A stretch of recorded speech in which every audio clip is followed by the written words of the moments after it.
Hey guys, welcome. Today we're actually going to be unboxing the brand new Surface Pro type cover. So we've already cut the sides open and let's just take this plastic top off.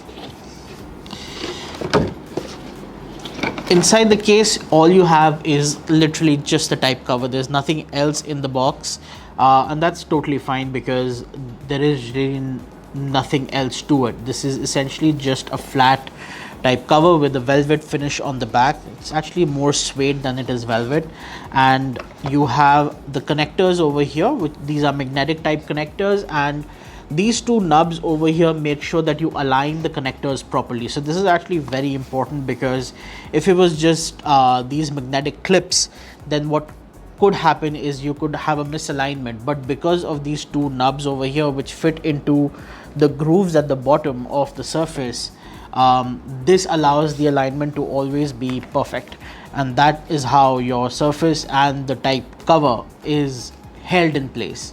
So that's a quick look inside what you get with the Surface Pro type cover. Thank you guys for watching, and I'm going to see you in the next one.